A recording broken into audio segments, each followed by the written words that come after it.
pemasaran dalam koperasi adalah penyampaian yang terintegrasi mengenai nilai produk dan juga peran sosial ekonomi koperasi dengan menggunakan berbagai saluran agar pesan diterima secara efektif.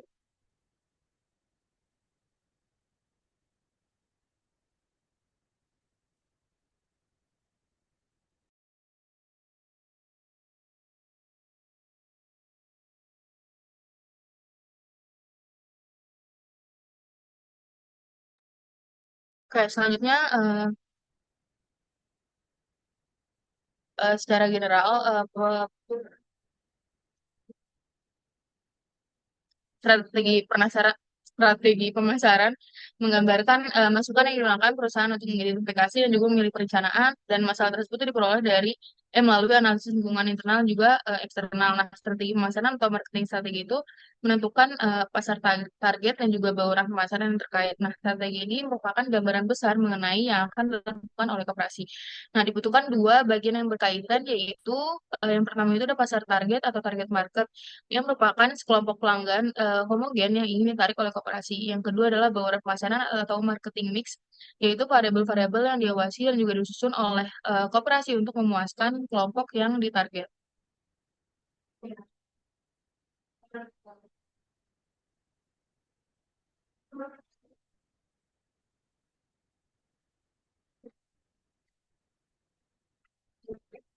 Nah, di sini ada menurut Kotler strategi dan juga komunikasi dalam kegiatan pemasaran itu memiliki lima alat utama. Yang pertama adalah periklanan. Nah, periklanan itu merupakan bentuk komunikasi tidak langsung yang didasari pada informasi tentang keunggulan atau keuntungan suatu produk yang disusun sedemikian rupa sehingga menimbulkan rasa menyenangkan yang akan mengubah pikiran seseorang untuk melakukan pembelian. Nah, periklanan itu adalah segala bentuk penyajian dalam penyajian dan juga promosi ide, barang atau jasa secara non personal oleh suatu eh, pihak tertentu yang memerlukan pembayaran. Nah, dari penelitian tersebut dapat diambil bahwa periklanan adalah sebuah bentuk komunikasi secara non-personal yang digunakan oleh perusahaan dalam melancarkan produknya melalui media yang masa seperti televisi, radio, koran komunitas, majalah, dan lain-lain. Nah, upaya ini itu bertujuan untuk mendorong konsumen agar memilih produk dan juga layanan yang ditawarkan. Nah, melalui iklan yang terus program loyalitas serta kegiatan pemasaran langsung atau penggunaan media sosial, investasi bisa berupaya mempertahankan posisi merek dalam benak konsumen dan juga memastikan produk mereka dipertimbangkan dalam keputusan pembelian. Contoh penerapannya adalah misalnya mengiklankan program simpanan pendidikan dengan menekankan bagi hasil yang kompetitif dan juga jaminan keamanan yang menekankan aspek sosial ekonomi di dalam koperasi. Nah,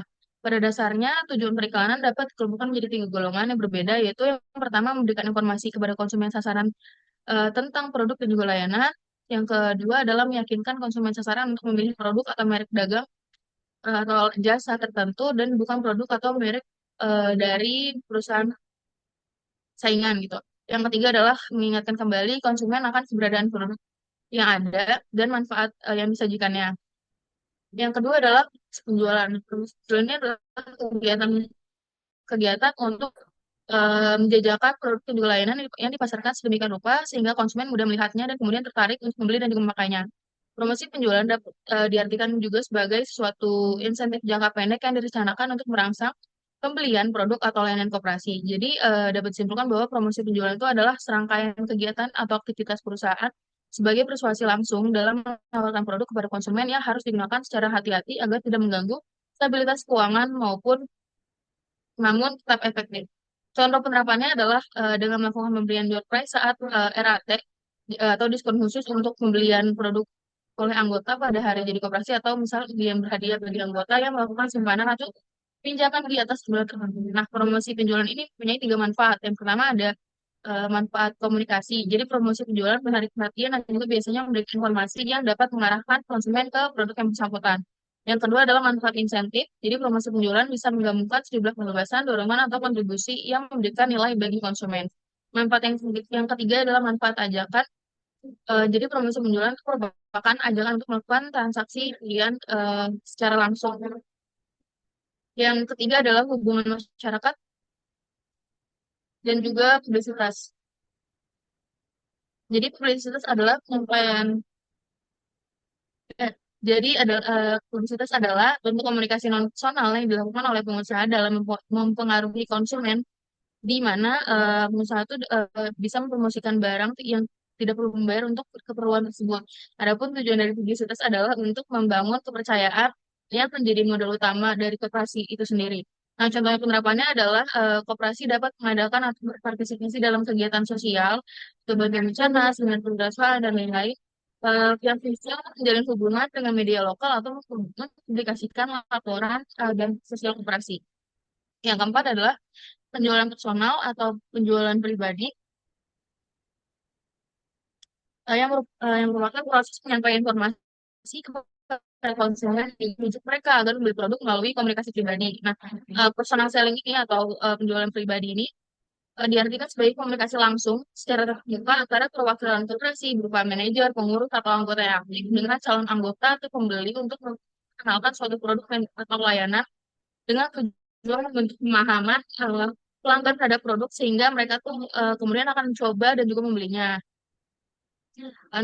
Selain mempunyai tujuan untuk meningkatkan volume penjualan, personal selling tips juga mempunyai tujuan yang mendukung sifat koperasi secara kekeluargaan. Contoh penerapannya adalah misalnya melalui rapat anggota, pertemuan bulanan, atau sesi edukasi anggota baru yang dilakukan oleh pengurus kepada anggota secara proaktif dengan menjelaskan program simpanan pinjam dan dampak positifnya terhadap kesejahteraan anggota. Tujuan dari komunikasi langsung adalah memungkinkan penyampaian filosofi koperasi dan juga menjawab keraguan bagi anggota secara personal. Nah, dalam mencapai tujuan itu, personal selling memiliki beberapa fungsi, yaitu yang pertama ada prospecting, yang kedua yaitu mencari pembeli dan juga menjalin hubungan dengan mereka, targeting yang mengalokasikan kelangkaan waktu penjualan demi pembeli, yang ketiga adalah komunikatif, yaitu memberi informasi mengenai produk perusahaan kepada pelanggan, yang kelima selling, yaitu mendekat, presentasikan dan mendemonstrasikan serta mengantisipasi penolakan serta menjual produk pada pelanggan. Yang kelima adalah servicing, yaitu memberikan berbagai jenis dan juga pelayanan kepada pelanggan. Yang ke Selanjutnya adalah information gathering, yaitu melakukan riset dan juga intelijen pasar. Yang terakhir adalah allocating, yaitu menentukan pelanggan yang akan dituju. Yang terakhir adalah pemasaran langsung atau pemasaran digital.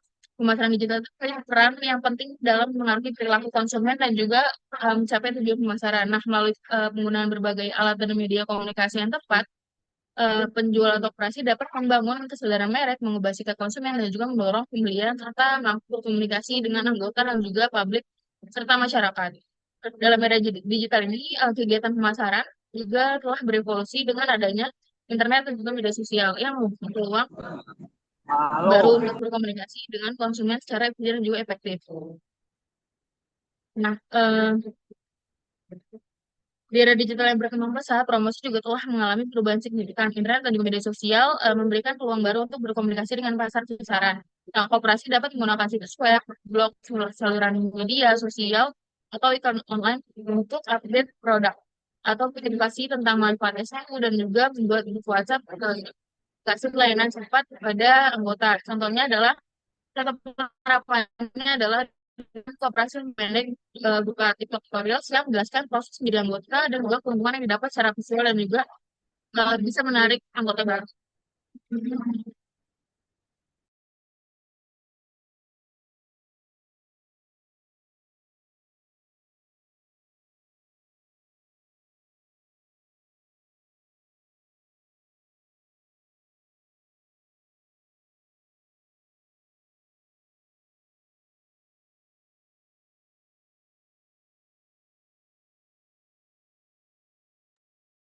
Izin pindah tempat sebentar karena nggak kondisi.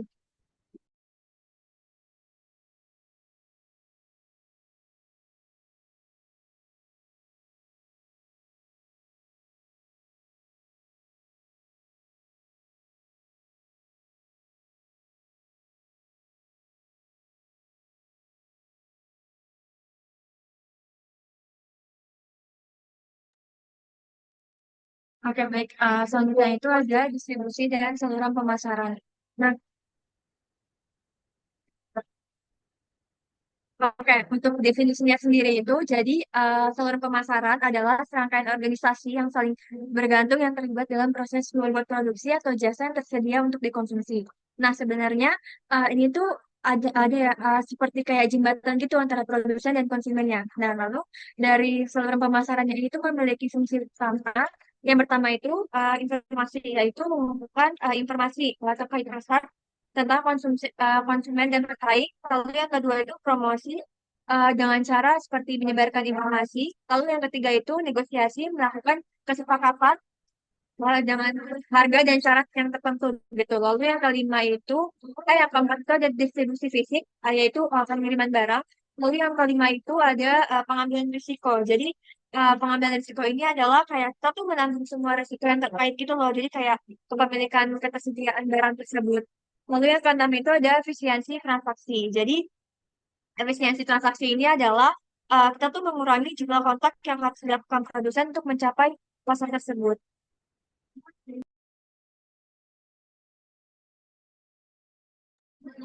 Lalu yang selanjutnya itu ada jenis-jenis saluran pemasaran.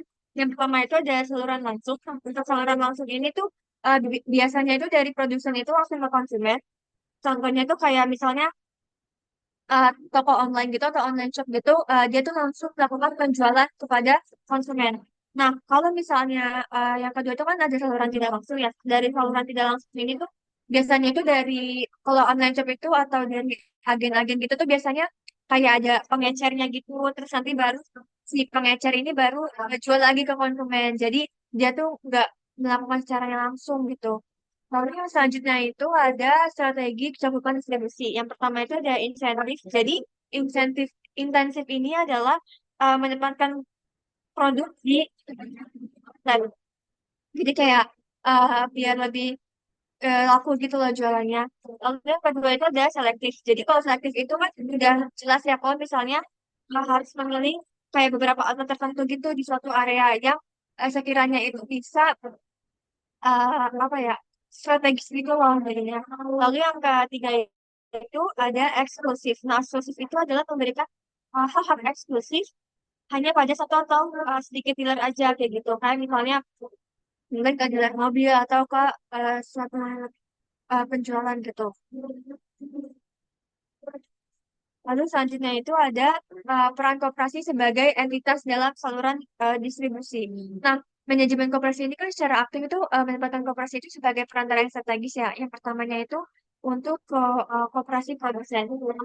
Nah, jadi tujuannya ini adalah untuk memotong mata rantai itu yang tidak efisien dan merugikan anggota kayak seperti misalnya tengkulak gitu. Jadi kan biasanya itu kan kalau di khususnya di daerah-daerah itu kan banyak banget ya kayak tengkulak itu langsung beli ke pemiliknya kayak misalnya dia tuh kayak belinya itu pohon gitu misal kalau misalnya tanaman atau sayuran kayak gitu.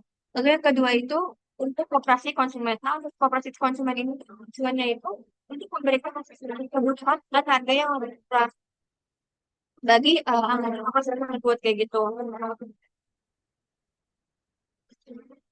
Kemudian selanjutnya itu ada pemilihan strategi distribusi oleh manajemen koperasi.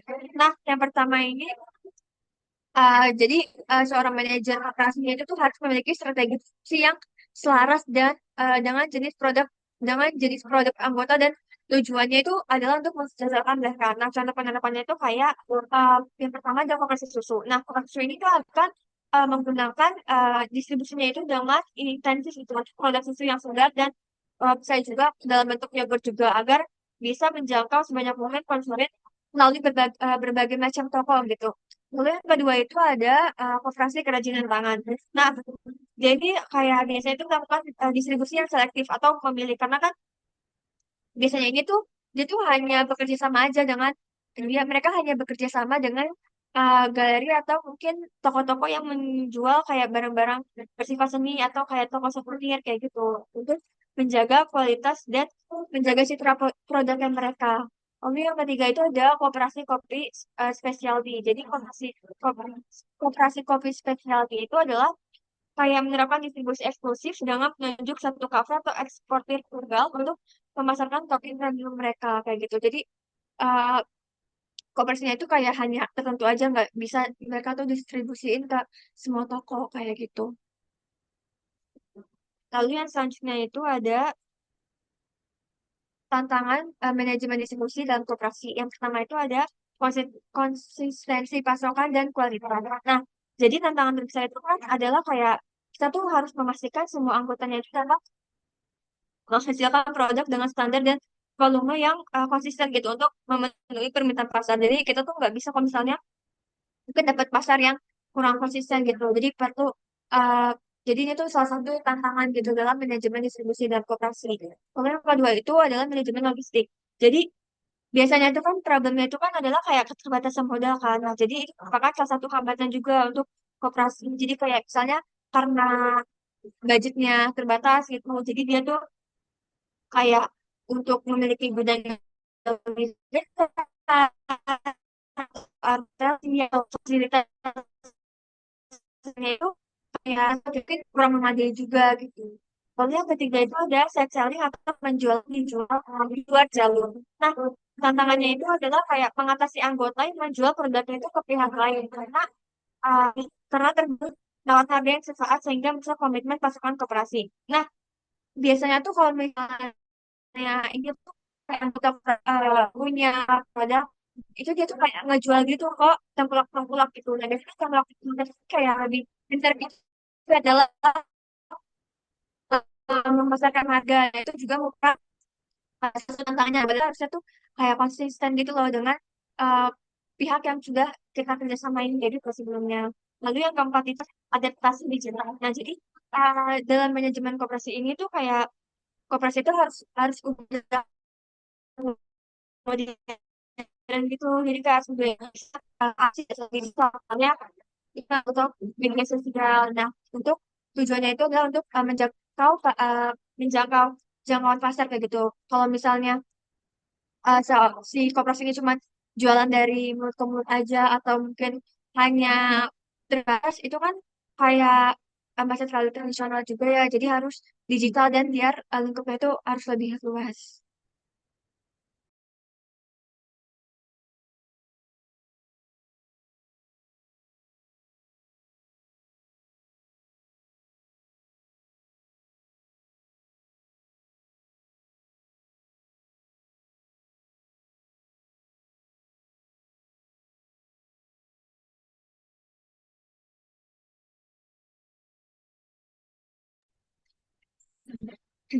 Selanjutnya di sini ada studi kasus di Koperasi Induk Putri Nurul Jadid. Nah, jadi Koperasi Induk atau Kopin ini merupakan koperasi konsumsi yang memiliki visi dan juga misi menjadi koperasi berbasis pesantren yang mandiri, profesional, juga memberikan layanan terbaik kepada anggota koperasi, santri hingga masyarakat. Nah, eh, selain itu juga koperasi ini memberikan pengelolaan koperasi secara transparan dan juga jawab untuk meningkatkan kepercayaan anggota.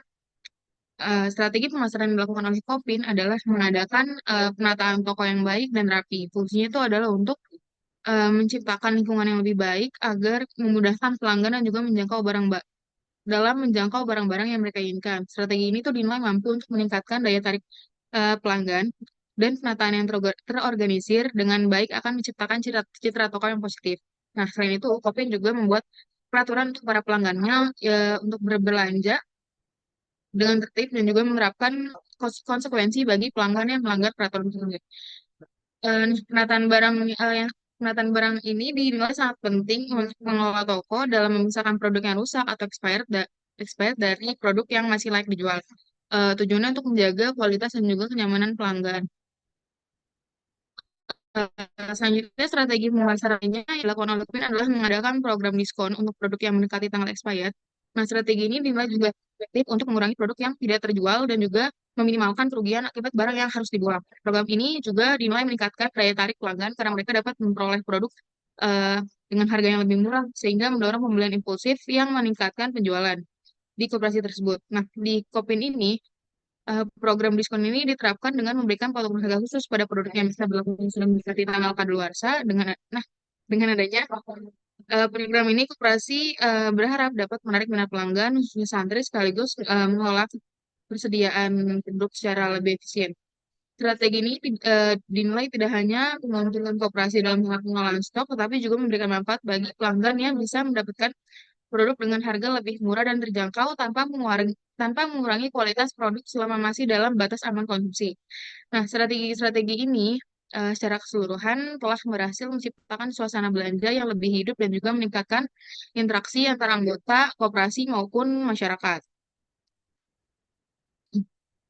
Namun, di balik strategi pemasaran yang dilakukan oleh Kopin, mereka juga menghadapi tantangan. Yang pertama adalah kurangnya pelatihan bagi karyawan atau sumber daya manusia yang kurang terlatih. Itu mengakibatkan kesalahan dalam pengelolaan dan juga penataan barang yang pada akhirnya tuh berdampak pada efisiensi operasional dan juga pengalaman pelanggan. Yang kedua adalah perilaku buruk dari pelanggan yang sering mengacak-acak barang atau menaruh barang tidak pada tempatnya. Nah, tindakan tersebut tuh seringkali terjadi karena konsumen merasa bebas untuk mengeksplorasi produk tanpa memperhatikan pengaturan yang telah dibuat. Akibatnya, barang-barang yang sebelumnya tersusun rapi menjadi berantakan atau mengurangi efisiensi penataan dan juga membuat pengalaman berbelanja menjadi kurang nyaman. Nah, menurut kelompok kami, saran untuk studi kasus tersebut adalah eh, diperlukan upaya berkelanjutan dalam meningkatkan kompetensi bagi SDM atau pengelola toko melalui program pelatihan yang lebih terstruktur lagi, serta edukasi kepada pelanggan tentang pentingnya menjaga kerapian toko, serta melakukan pengembangan program loyalitas anggota dan juga pemanfaatan teknologi eh, agar bisa menjadi fokus pengembangan strategi pemasaran ke depannya. Nah, dengan perbaikan tersebut, Koperasi Induk Putri Nurul Jadi atau Kopin ini dapat terus meningkatkan daya tarik pelanggan dan juga memastikan keberlanjutan operasionalnya di tengah persaingan bisnis yang semakin ketat.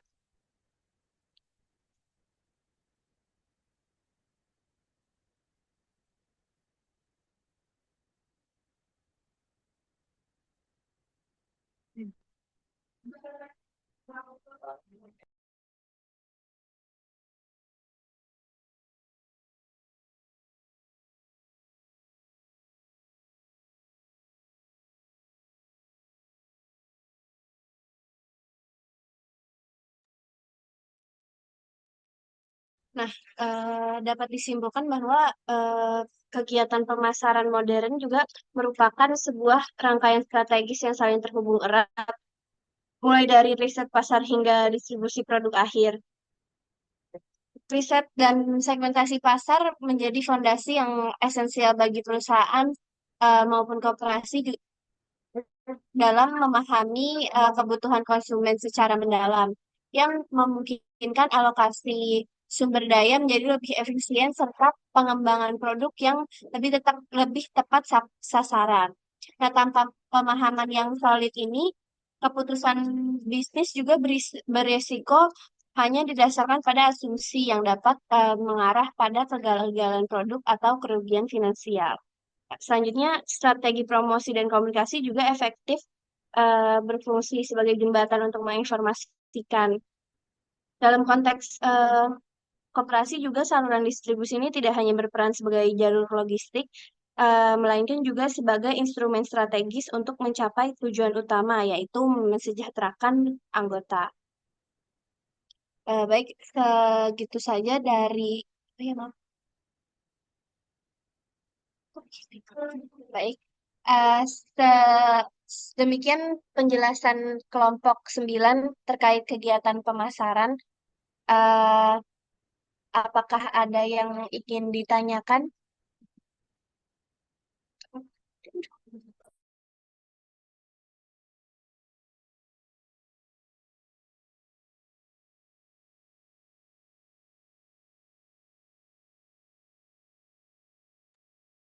Boleh, silakan, Vi.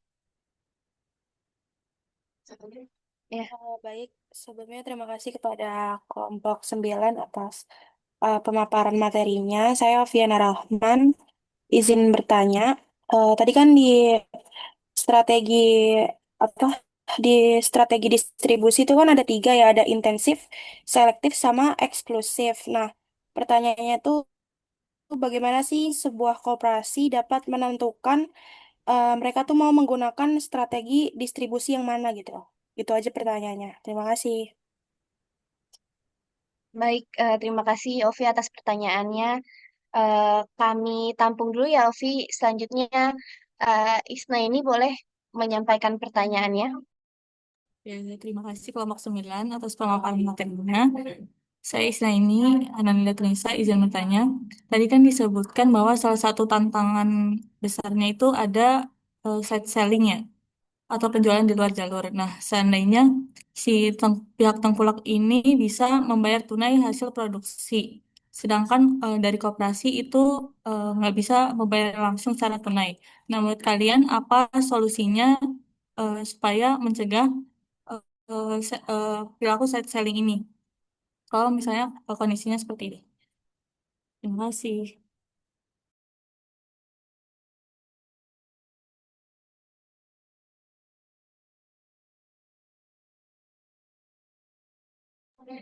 Baik, terima kasih pertanyaannya Isna ini kami tampung dulu ya. Yang lain, apakah masih ada yang punya pertanyaan? Baik, kalau begitu kami izin diskusi sebentar ya Ibu Ringga.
Oke, baik. Jadi saya akan menjawab pertanyaan dari Ovi. Tadi kan terkait pemasaran distribusi ya, Vi, yang intensif dan lain-lain kan. Menurut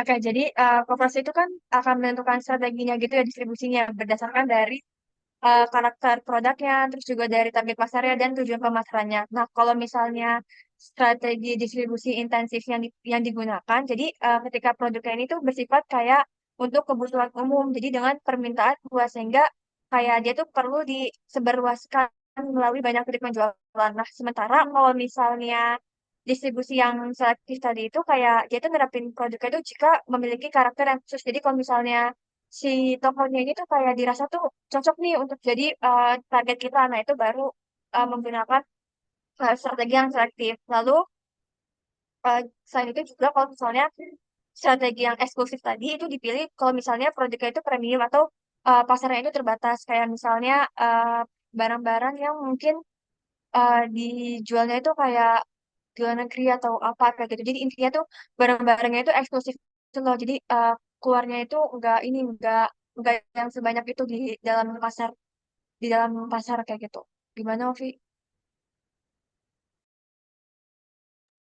Berarti ditentuinya berdasarkan target pasar sama barang yang kita produksi ya? Iya betul, target sama barang yang diproduksi, Ovi. Oh ya dah, makasih. Sama-sama.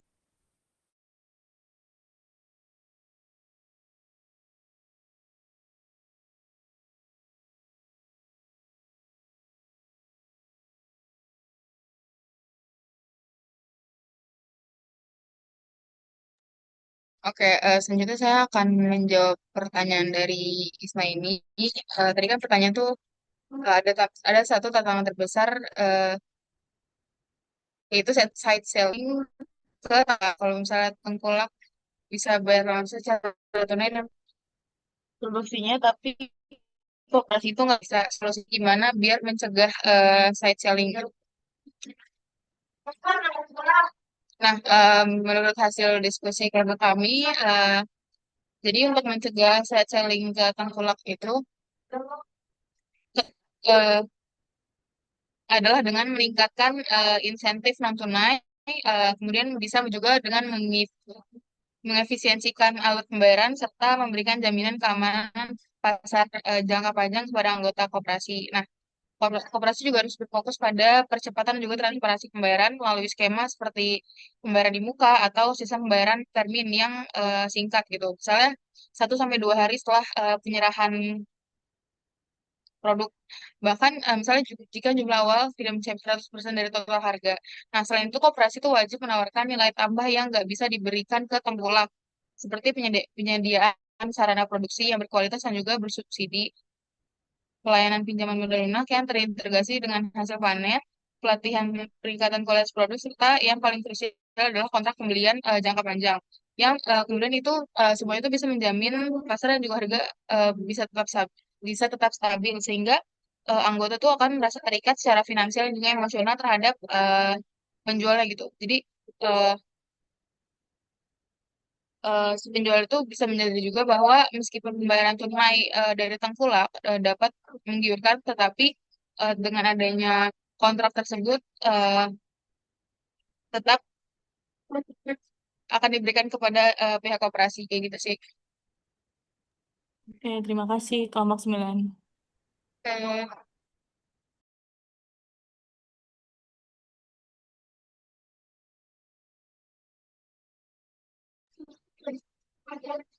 Baik, yang lain apakah masih ada yang punya pertanyaan? Silakan di raise hand. Ya, juga.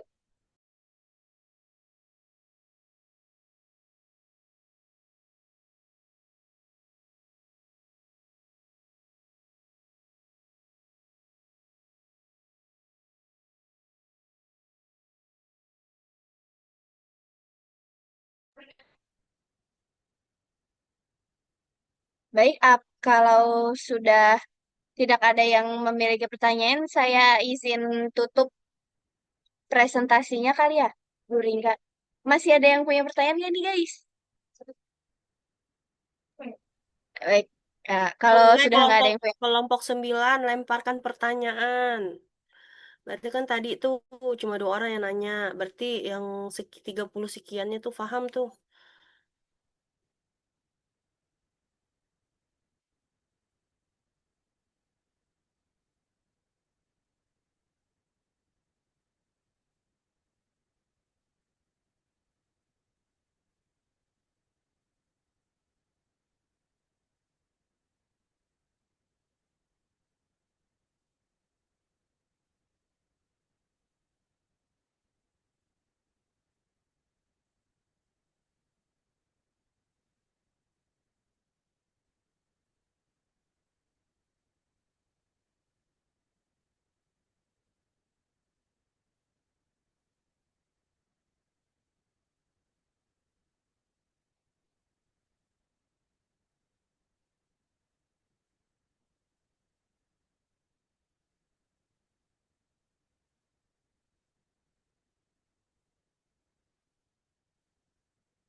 Berarti ini bikin pertanyaan, Bu. Boleh langsung dilempar aja. Kasih Eh, pertanyaan satu lempar gitu. Siapa? Kamu pilih aja. langsung pilih orangnya, Bu. Mm-mm, Wow, impresif. pilih. Mungkin yang kemarin nih, atau yang kayak mana nih, yang nyebelin Kita gitu. kita pilih yang off cam aja kali ya, Bu. Boleh. Oke. Pada on cam semua nih.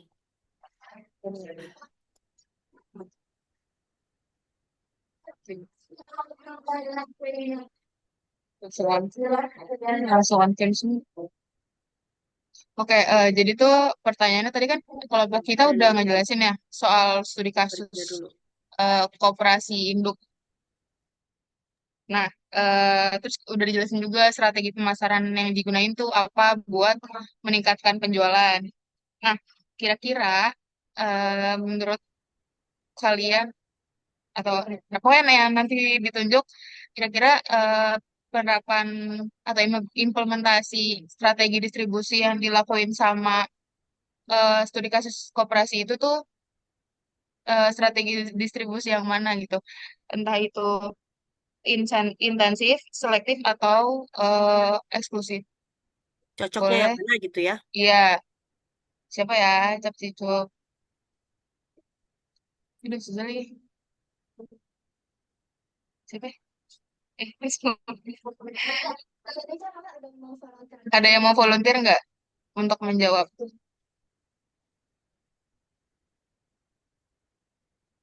Siapa ya?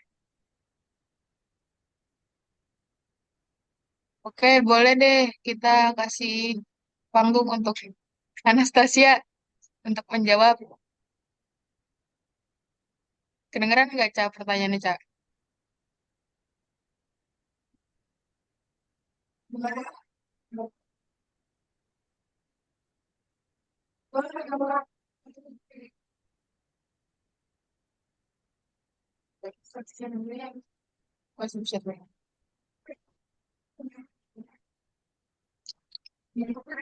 Anastasia.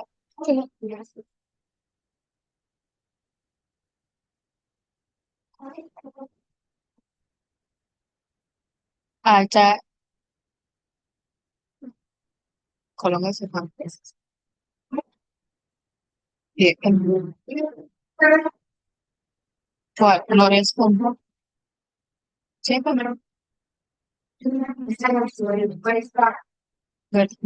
Jeva aja kan Jeva. Eh, oh, oh, kayaknya Aca belum ada ini ya nih respon. Aca, apakah udah bisa merespon Aca? Kalau enggak kita langsung lempar aja ke yang lain. Ada, kayaknya. Oke, kalau gitu langsung kita lempar ke ini aja kali ya. Haidar, Kak Haidar boleh. Apakah Pertanyaannya jelas, Kak Haidar, atau harus diulang lagi? Boleh diulang deh. Eh, Kan tadi based on tadi kasus yang udah sempat kita jelasin tuh seperti apa Kopin ya, Prasinduk, dia tuh punya strategi pemasaran kan. Tadi strategi pemasaran tuh dengan melakukan penataan barang yang rapi biar pembeli tuh nyaman untuk milih-milih barangnya gitu. Terus yang kedua juga Kopin tuh punya strategi pemasaran yang memberikan diskon ke barang eh, yang hampir kadaluarsa gitu. Maksudnya yang mendekati batas kadaluarsa, cuman dikasih harga lebih murah. Dan itu kan mendorong pembeli agar impulsif gitu karena barangnya lebih murah gitu. Jadi bisa meningkatkan penjualan. Nah, menurut eh, Haidar nih ya, kira-kira strategi itu tuh masuknya ke strategi distribusi yang mana? Kan ada tiga tadi dijelasin juga. Itu masuk ke strategi distribusi intensif, eksklusif sama eh, atau selektif gitu. Kira-kira jelas gak?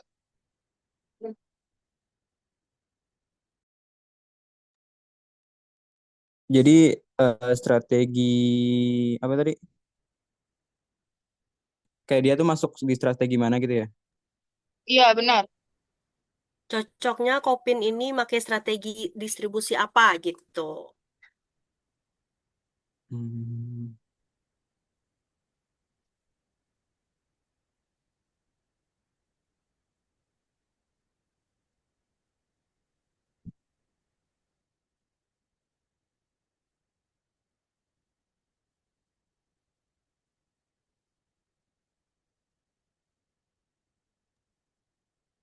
Tadi kan ada tiga ya, komunikasi, insentif, sama ajakan ya. Bukan, bukan. Bukan gitu. Intensif, selektif, eksklusif. Gitu ya, kelompok 9 ya. Iya, Bu, benar.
Kalau menurut saya sih, kalau yang tadi dibilang kan ada diskon yang buat apa eh, barang yang expired gitu ya.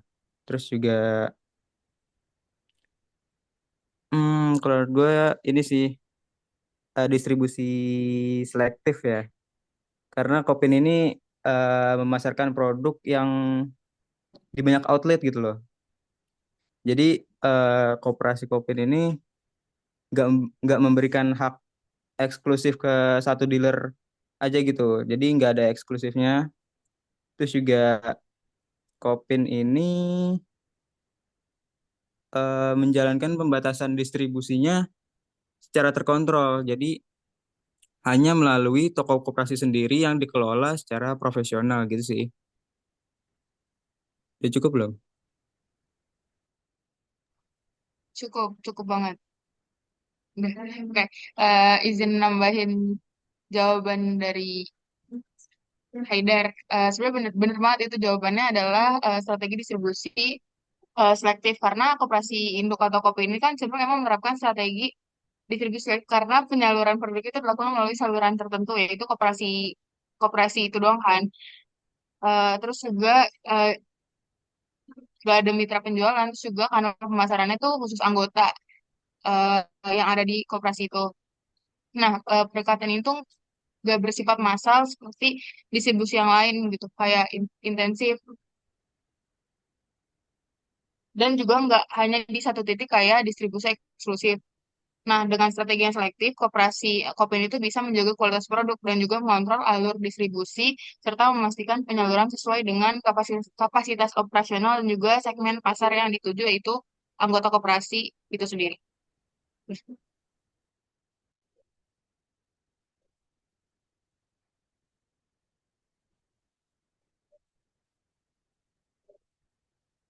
Udah?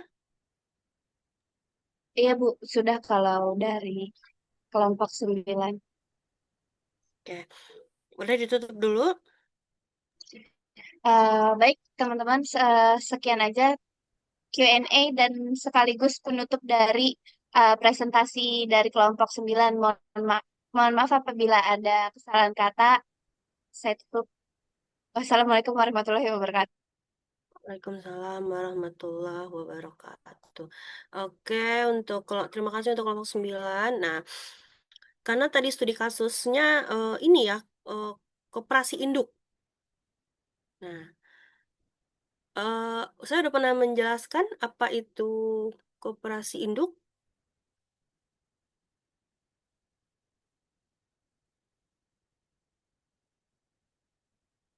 Ini saya pernah bahas deh di kelas ini. Atau misalnya gini, kalau dia bicara koperasi induk, nah induk itu sama dengan koperasi sekunder. Kayak Inkopat, Induk Koperasi, Angkatan Darat, Inkopal, Induk Koperasi Angkatan Laut gitu ya. Nah, berarti kalau eh, kita analisis ya dari koperasi induk, nah berarti, nah jadi dia ada jadi koperasi sekunder. Nah, koperasi sekunder itu apa? Gabungan dari gabungan dari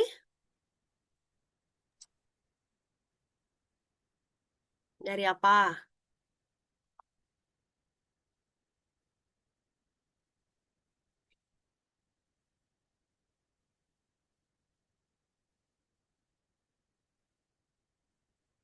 Apa yang masuk dengan koperasi sekunder?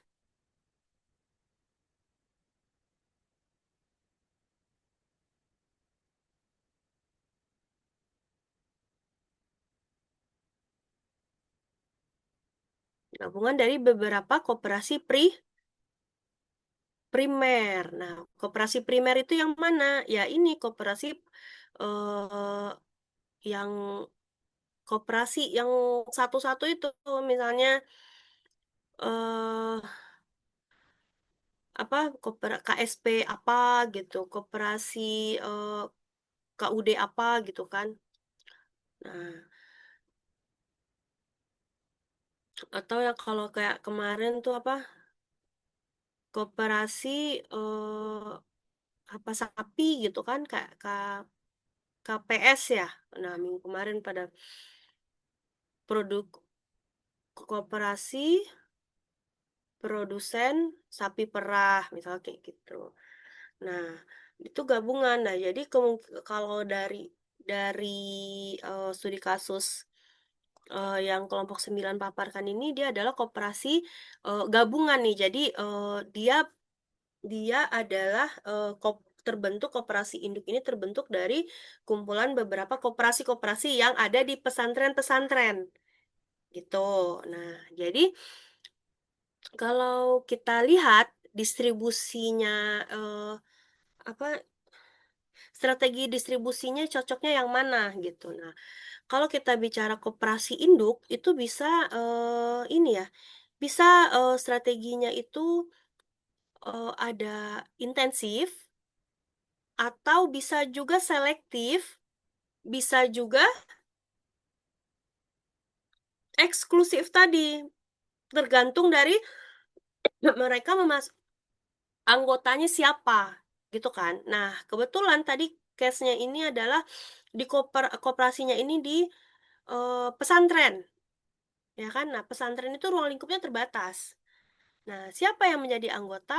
Yang menjadi anggota eh ya para anggotanya itu ya warga di pesantren tersebut, bisa santrinya, bisa pengurusnya, bisa guru-guru dan eh, ya yang ada di pesantren tersebut lah gitu.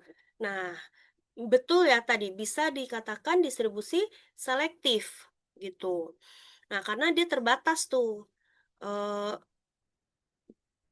produk apa ya, penjualannya itu pada segmen tertentu saja gitu. Nah, tapi misalnya kalau koperasi induknya ini, oh maaf, misalnya kalau eh, koperasi induk tadi, Kopin tadi itu, eh misalnya dia buka misalnya usaha konsum konsum koperasi konsumen gitu kan.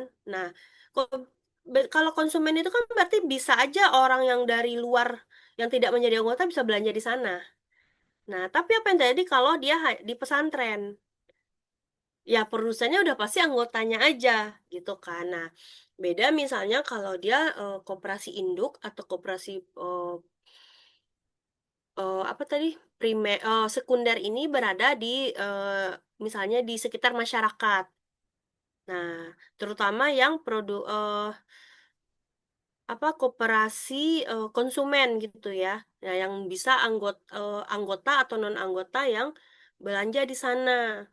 Nah, dia bisa strateginya apa? Kira-kira strategi distribusinya bisa menjadi intensif. Intensif itu apa sih? Tadi tuh Lulu ke balik-balik terus tuh, intensif sama insentif harusnya intensif ya. Apa sih intensif itu? Sering dengar, tapi apa ya yang disebut dengan intensif?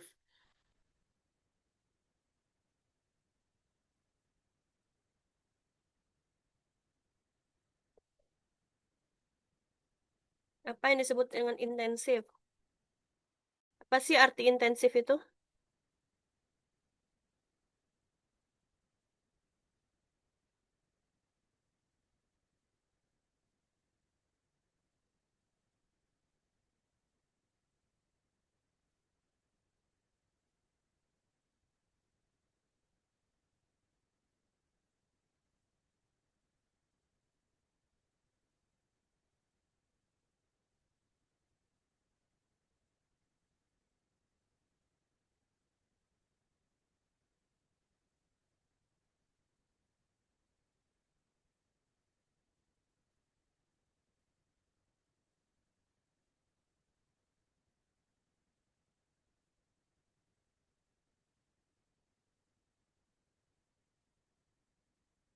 Apa intensif?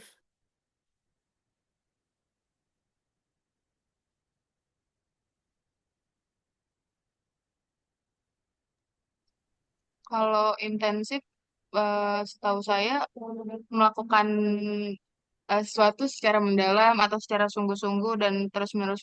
Kalau misalnya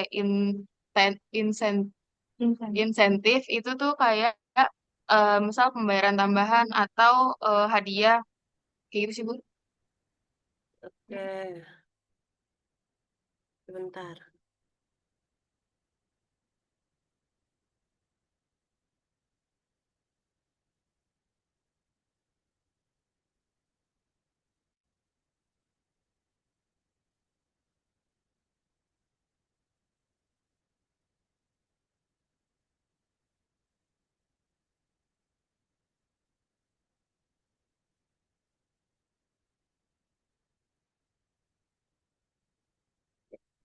Kalau kita ambil contoh nih, ada kata eh,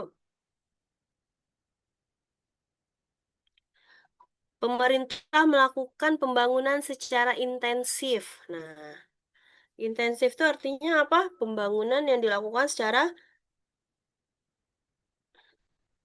bisa Terus besar-besaran gitu ya, terus maksimal gitu. Nah, ya gitu. Jadi kuncinya adalah intensif itu apa? Dia besar-besaran dan juga maksimal gitu ya. Jadi yang tadi dikatakan sama kelompok 9 distribusi intensif itu strategi distribusi di mana produk-produk koperasi tersebut dijual itu sebanyak mungkin gitu. Jadi berada bisa di berbagai tempat. Misalnya kalau apakah hanya boleh dijual di koperasi tersebut aja?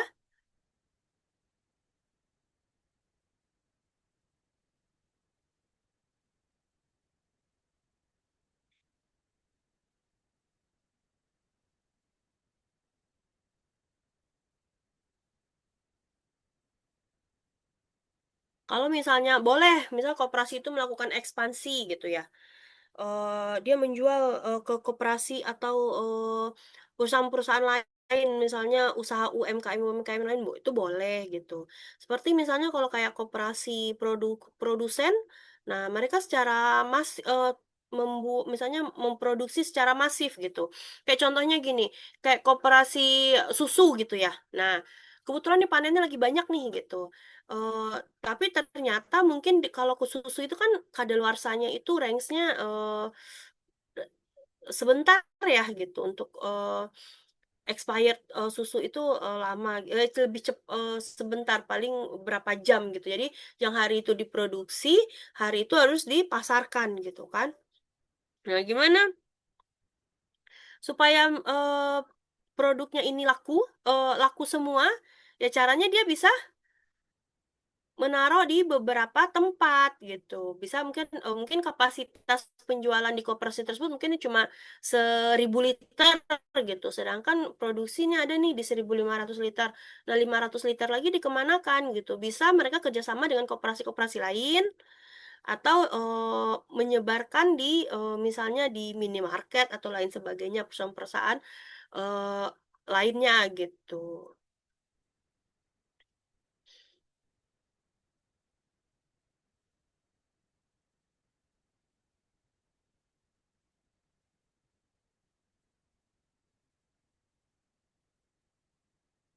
Nah, ada lagi pertanyaan nih, bagaimana kalau misalnya eh, kalau sekarang itu kan eh, bersaing banget ya, jangankan koperasi gitu, perusahaan-perusahaan atau usaha-usaha UMKM itu bersaing banget gitu.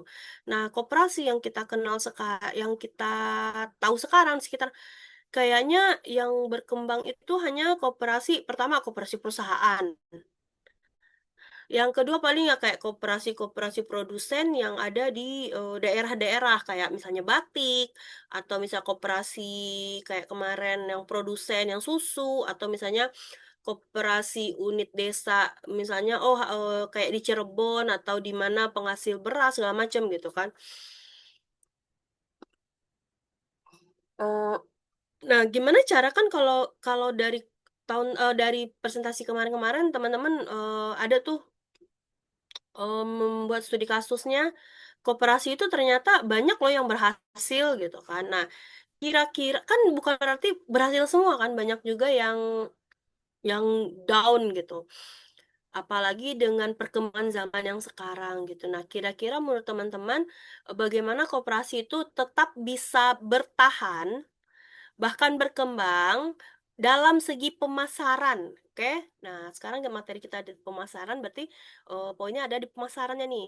Di masa yang sekarang nih, yang kita itu bersaing dengan nggak hanya dengan koperasi lain, tapi dengan perusahaan-perusahaan yang lain juga yang sejenis, yang mempunyai produk yang sejenis gitu. Gimana cara koperasi ini tetap bertahan?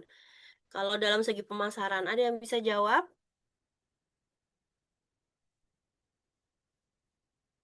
Boleh dari kelompok 9 atau dari yang lain, boleh.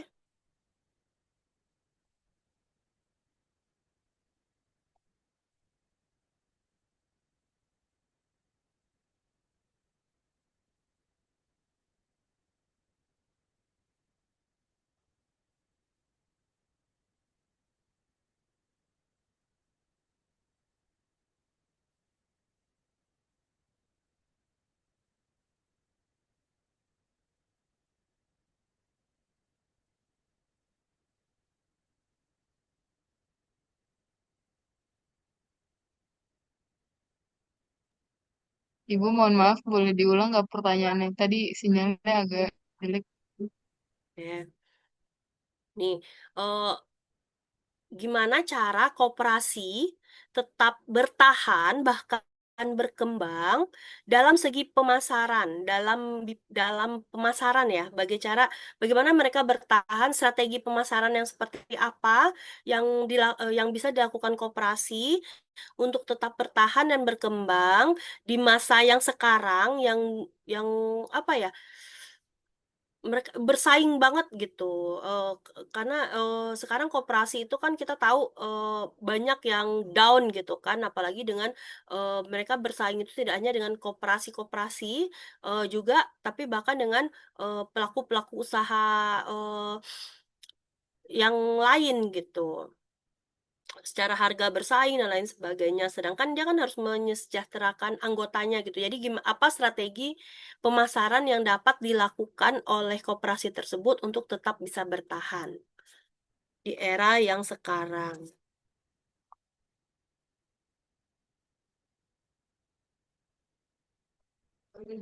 Oke, baik, makasih Ibu Ringga.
Oke, izin menjawab, Bu.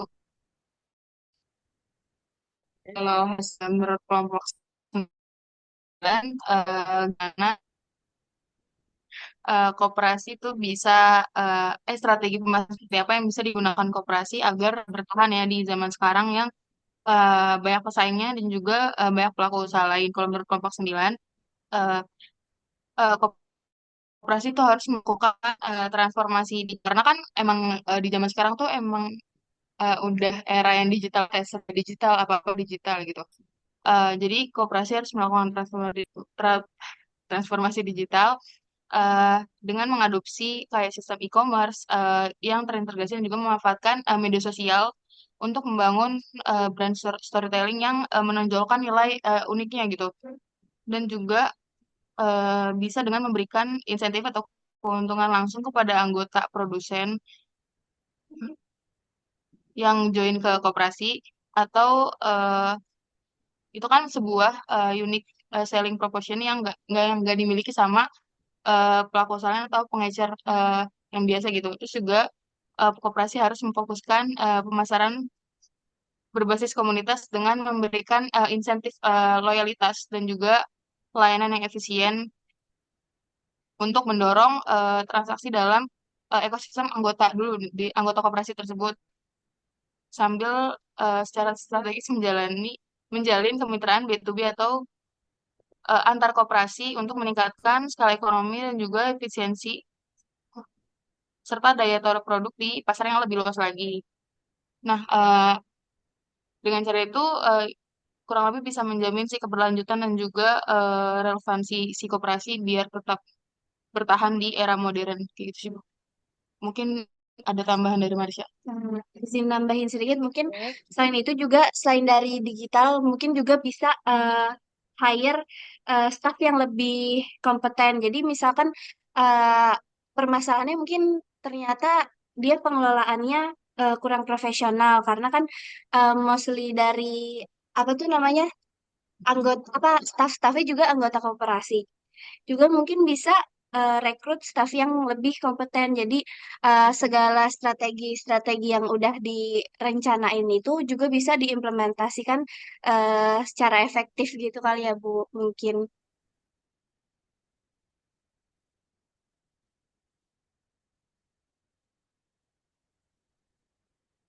Oke. Ini ada dari, bentar. Oh, ini dari Azura nih.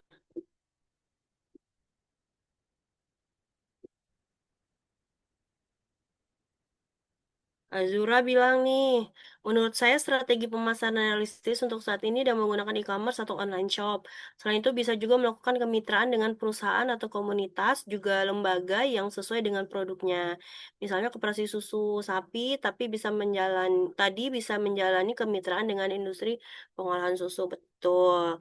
Nah, yang tadi Kak dikatain Marsha sebenarnya betul itu strategi ya, tapi itu strategi untuk SDM. Ya nggak sih? Betul nggak? Nah, jadi kalau misalnya di pemasaran, betul. Misalnya kayak digitasi yang kata Lulu tadi. Terus kata Azura tadi nih, kita bisa memasarkannya, jadi lebih, ya berarti ini masuk di digital juga, e-commerce, online shop berarti digital ya.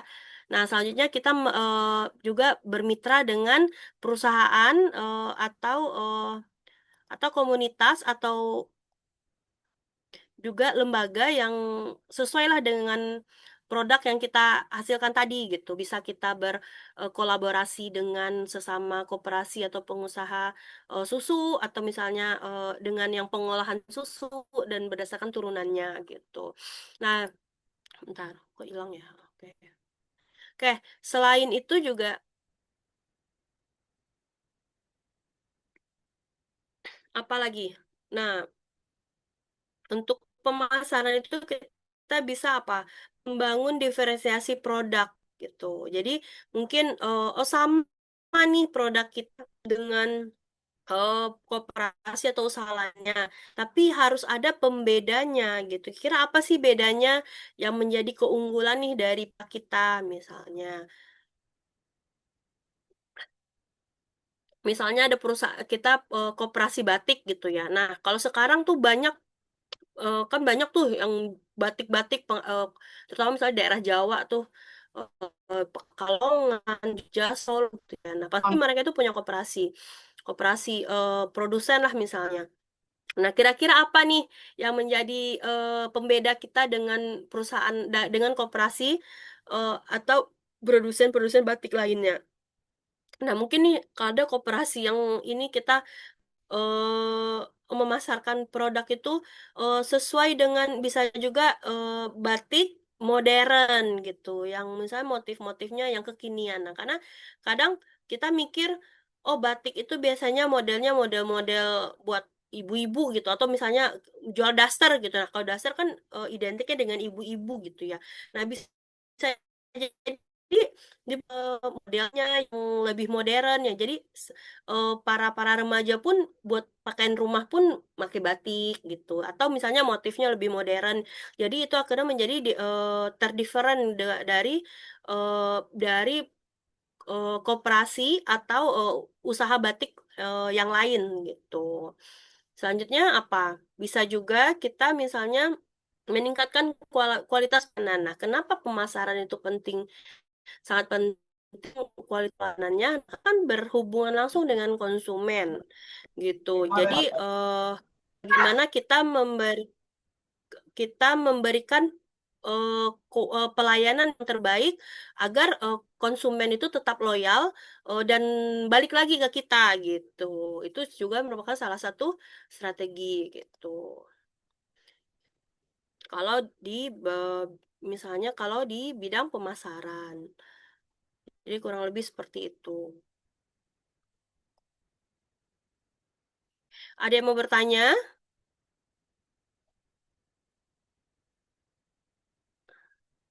atau ingin menambahkan? Gimana Zaki?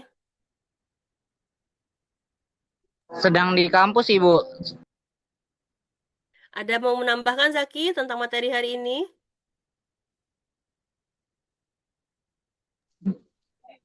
Tidak, Ibu. Sudah cukup. Soalnya tadi berdua sama Dava karena Zoom. Ya. Oke.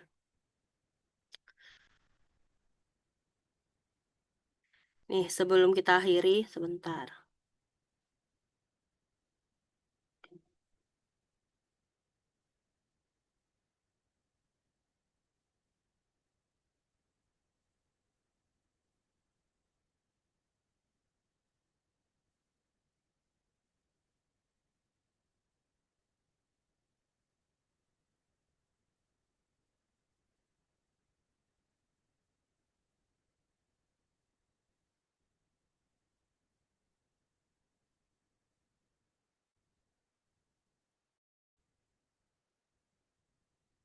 Saya absen dulu ya.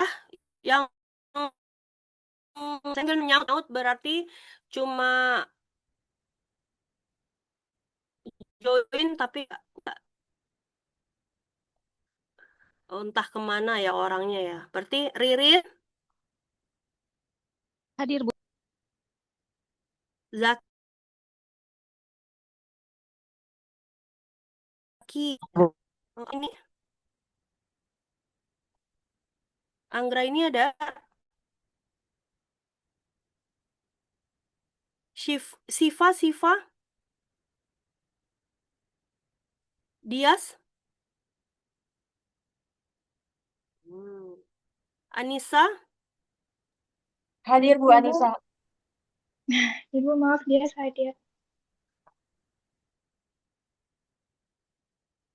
Sabrina, Hadir Ibu. Rifa,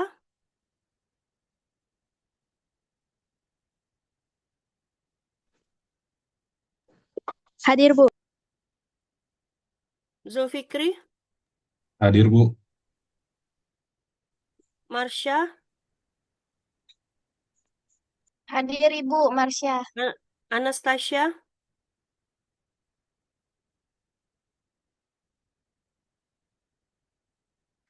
Ovi, Hadir Ibu. Herliana,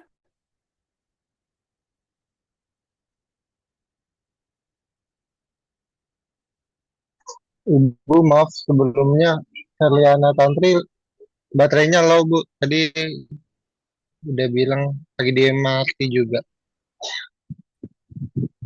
Kayla,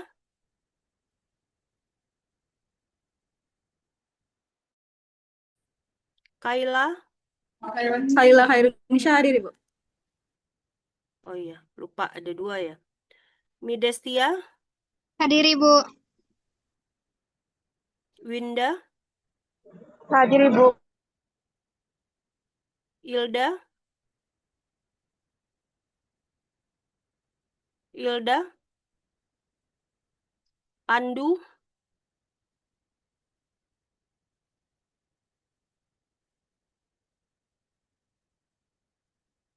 Pandu,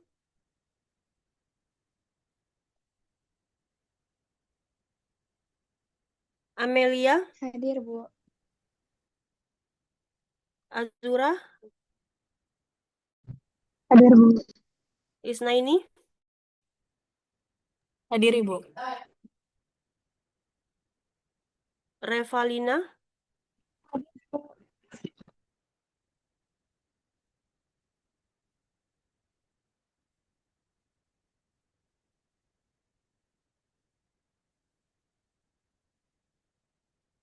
Dava, Hadir Ibu. mana mukanya? Ini Bu. Oke. Rido, Hadir, Bu. mana mukanya Rido? Bentar, Bu.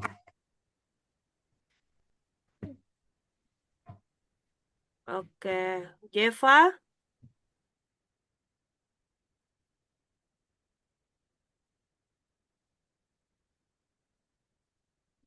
ada? Octavia,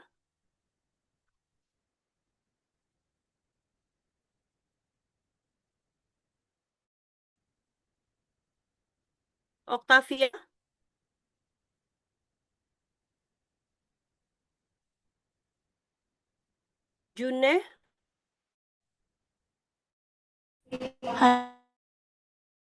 Hadir Ibu. Hadir Ibu. ya. Kayla Sabrina, Hadir Bu.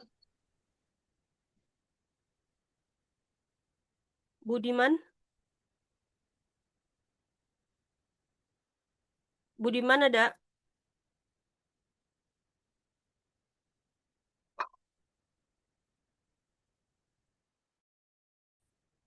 Laili,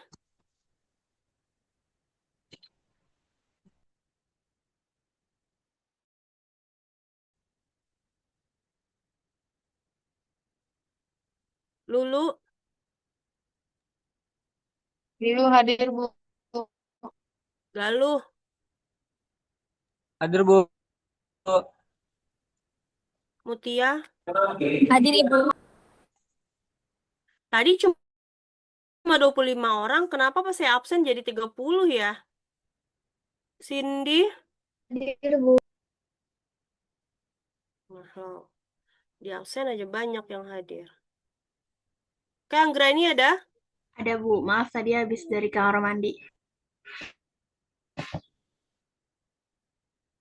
Siva, Anastasia, Ilda, Hadir Bu. Pandu, Jeva. Kemana tadi Ilda? Tadi saya pakai earpod Bu, terus tiba-tiba Jeva mana Jeva? Octavia, Kail, Budiman. Dah, nggak ada lagi ya. Ibu mohon Oke. izin Bu. Itu Hmm, Okta ada Bu dan on cam, cuma mic-nya nggak bisa diaktifkan gitu Bu. siapa Okta? Iya Bu, terima kasih Bu. Oke.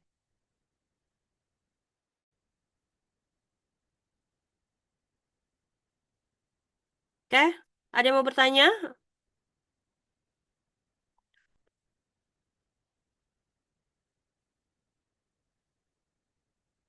Oke. Berarti minggu depan itu pertemuan kelompok terakhir ya? Iya Bu. Iya. Siapa yang belum maju? Siapa yang kelompok besok siapa? Kelompok saya, Bu. Saya Oh, Jeva Galuh Budiman. oke. Besok kita jam sore aja ya, karena pagi saya ada pelatihan. Baik, Bu. Oke, Cindy sama Ilda dicatat ya, besok sore aja. Baik Oke, Bu. sekian pertemuan kita hari ini ya. Assalamualaikum. Waalaikumsalam. Waalaikumsalam. Waalaikumsalam Bu, warahmatullahi wabarakatuh. Waalaikumsalam. Terima kasih banyak Ibu.